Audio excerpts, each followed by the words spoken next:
Ontario's new concussion awareness campaign. Saw the spot yesterday. Yeah. And I'll tell you, the scene with the head collision, the young lady playing soccer, goes down, gets up, and it's that, oh yeah, sports tough moment to watch her run down the field and fall is such a vivid image. And that's not one that we're used to. The big sports image is play through everything, battle through it, you know what?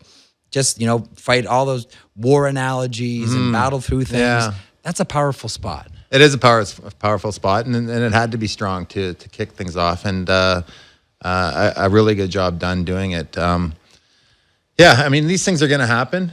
I think that, we talk about prevention. We're doing our best with that. Anytime that you're going to go and play sport, it's one of those things that it may occur from time to time. Yeah. But it shouldn't be something that is as powerful as and shouldn't weigh into your decision as whether or not you're going to perform at a sport or not perform at a sport. It shouldn't keep you on the couch.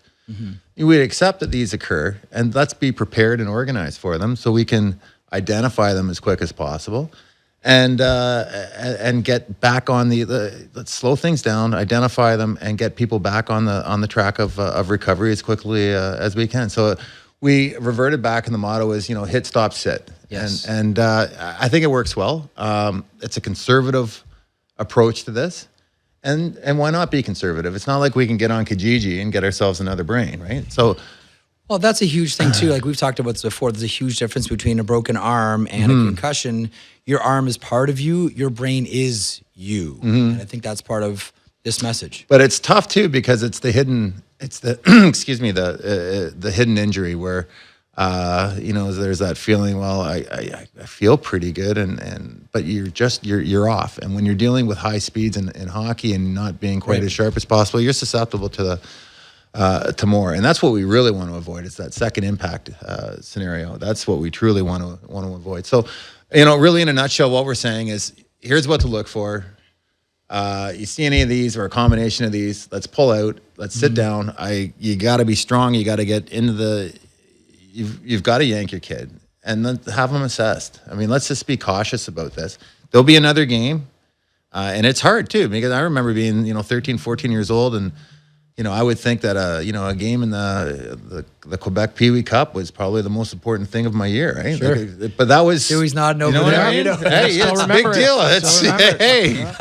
Pee Wee, Pee Wee, Pee Wee, Pee Wee, Pee Wee. You're fired up, right? Played in this, Flower played in this. You're in the Colisee. Oh, yeah. Well, first of all, Craig Berube wouldn't be a good poster guy, anti-concussion, I think, whatever, from 20 years ago. Yeah. But I take it that you were 10 years late for the Sidney Crosby awareness part, right? That we all sort of got educated about concussions. So the next step, I take it, is it's a collaborative effort that we as a society owe it not to put any kind of subtle pressure even on, like the process has to be respected. Is that the message?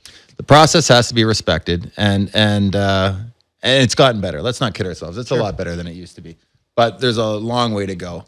And let's bring it all together too. It's Rowan's Law, hit, stop, sit, but we can take Rowan's Law, and why can't we have this in every province across Canada?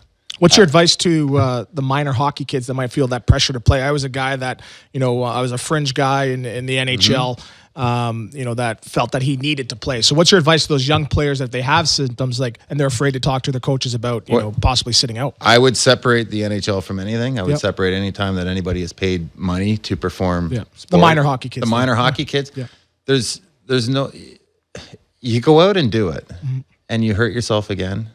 It just doesn't, getting into that game and trying to perform. One, you're not going to be nearly as good as you would be, clear, and the risk is incredible, right? So it's a hard one to look at, but that's where you need to have the strength of your teammates, the strength of your parents, your coaches, to say, let's just pull them back. Get them out of the game. Let's have them looked at, and let's just kind of follow the steps here and make sure that we're okay. This is much more than let's think down the road. Let's think about things in the future.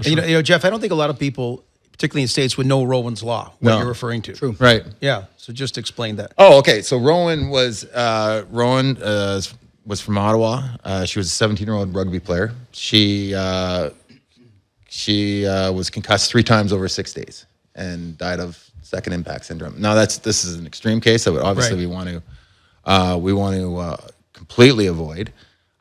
Since then, I guess it's been 3 or 4 years. There is an inquest with the coroner. Coroner had a number of a list of things to address. There was a group that was put together, an advisory board that I was part of, and Charles Tatter, and there's Chris Markham from a few other. I mean, the list goes on and on. We had rugby representatives, education, health. Everyone was represented. We went at this for a year. We were led by Dr. Dan Cass, who was up at Sunnybrook, and we came back and we submitted what we thought would cover off this at a not a super high level that was expensive and not, we just realized you can't achieve this. It was just too much. We did it at a level that we thought everyone could be able to do no matter where they were. I'm good friends with a doctor who has done some work with Charles, Dr. Tater, and she always laughs at me. She says, "You hockey guys are hilarious and dumb." I said, "Why is that?" She said, "You guys think that the only way you can get a concussion is by getting hit in the head." She said, "I deal with people that get hit in the stomach and get concussions. We all know about getting hit in the back." She says, "You guys need to rethink what causes concussions, because you guys just think if you get rid of headshots, you'll be fine. You won't." Is that part of the education of all this? Part of it's the education of that. Certainly getting rid of headshots would be a step. But my brother, his last hit that he took before he retired was chest to chest. I mean, it wasn't a shot to his head. It was chest to chest and the rattling of things. But I don't know. I mean, I'm under the opinion that we could get rid of, if we cleared the slate of headshots. I think it's possible. And why not? I think it's headed that direction. I think that, honestly, once upon a time, I was very much in the camp of, it's a contact sport, grab a helmet, got to be careful. Hey, heads up out there. Sure. The way this thing is evolving and the more knowledge that we have about it, whether it's concussions or CTE, I'm very much of the mindset now that, as distasteful as it may sound to a certain section of hockey fan, I think we're going the IIHF route here, guys. And I think we're going zero tolerance on headshots. I think and it'll probably happen sooner than we think. Now, the other one I want to ask Eric and Anthony is along with the Crosby situation, and it wasn't just him, but just people started getting scared to play hockey. Parents started to say, "I don't want my kid to play." Problem. Well, exactly. Yeah. And I'm curious. I mean, you've got a number of kids. 5th birthday. You're trying to find a Power Ranger today. I know for that. Oh, we got one. Sunday showed up. Okay, good. But go Power Ranger. Yeah. But how'd it going? That's good. What's your attitude about that, or saying to parents and yourself now as a potential hockey parent? I would not for 1 second hesitate to have my kid in hockey. I think now we are much better organized, especially with Rowan's Law and the toolkit available and the communication there.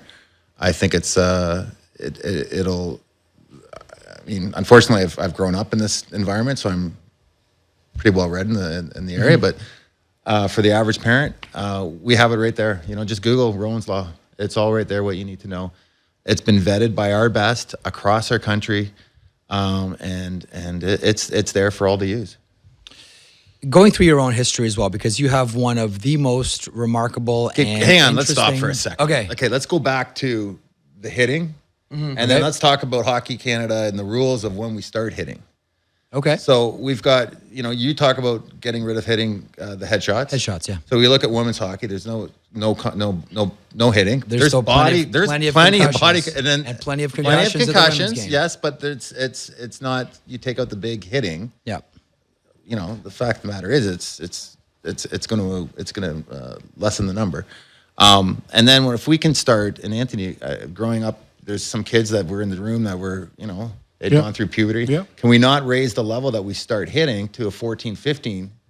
Let everyone, or like an 85% that everyone's gone through to puberty, begin hitting at that point, work on our skills, work on our skating, work on everything else associated with hockey, and then once kids all went through puberty and we're at a more of an equal. Well, I'm seeing some concussions now. I coach in minor bantam, and there's kids that are 6'1", 180 pounds, but there are also some kids that are 5 feet, 95 pounds. So I think that discrepancy there to start at that age, I think it really makes it, tough. So, when I played in the GTHL, we started in minor Pee Wee where everyone was pretty much the same size and you learned to, hit. So I think there needs to be more done by Hockey Canada to teach the kids how to hit, how to receive a hit, and not just give a hit. So You think it's that hard to learn how to hit? I think so. Trust me, Yeah. I've been doing body contact clinics now, and kids Yeah. they see the highlights and they see the glass shattering hits. But Yeah. you watch an NHL game now, for every glass shattering hit, it's all those little minor bumps, getting body position. So I think the problem now is the education on how to actually hit, and I think when they start later, I think it's a bit tougher. Isn't one of the, and I've always felt this, isn't one of the issues, it's interesting because both of you guys use the term hitting as opposed to body checking. And I don't know where it changed. But where once upon a time, go watch, video from games in the 60s or the 70s or even the 50s, whatever, and it's puck first, body second. Now it's body first, and if I get the puck, well, that's fantastic as well. Like somewhere along the way, body checking, which is, force a turnover, separate player from puck, turned into hitting. I don't know where it happened, but somewhere along the way, this idea of, there are human missiles out there occurred. And I wonder if it's just part of the vocabulary, I guess, but I wonder if that's part of the problem, that we're teaching hitting as opposed to body checking. Do you see a distinction between the two, Eric? When you verbalize it, yes. But I don't think we've changed all that much in terms of the action. So but the point I'm trying to make is when you go in, like a defenseman's got the puck in the corner. Once upon a time, it was you're making a play on the puck first, and then the body contact is secondary. Now it's ignore the puck and you go in on the body first. I don't know when it changed. Yeah, but I was but it talking did as a along the coach, way. but now as a parent, I have an 8-year-old son that plays, and I still walk him by his hand to the door to school. So I don't want him to be playing body contact hockey at all because he actually had a concussion, 2 years ago as a 6-year-old. So I'm scared to death as a parent. So How would you guys, Eric and Anthony, how would you coach? This isn't because you want to personalize it because it's your children. I have 2 kids that play hockey as well. Personalizing, this idea of body contact. Craig Simpson, I had a conversation with him once when his son Dylan, before he went to North Dakota, said, how do you coach your kid when it comes to body contact? And he said, I teach my kid, Dylan, that every single moment you're on the ice, expect to be hit. Prepare yourself as if you're going to be hit. If you get hit, you'll be ready for it. And if you don't, it's a bonus. How would you teach your kids about preparing for body contact and protecting themselves? I'd like to have this conversation in 9 years with my 5-year-old. Carl turned 5 today. Congrats. In 9 years. And what Craig said sounds about right to me. Yeah. What do you think, Stewie? Yeah, I would tell him, keep your head up. Keep your head up. And it's tough to speak as a coach, but also as a parent. And I'm in the opinion that I think body contact might be out of the game in 10, 15 years. So I'm hoping, for his sake, and again, this is me talking as a parent, that, maybe the rules are, more black and white as opposed to gray how it is now.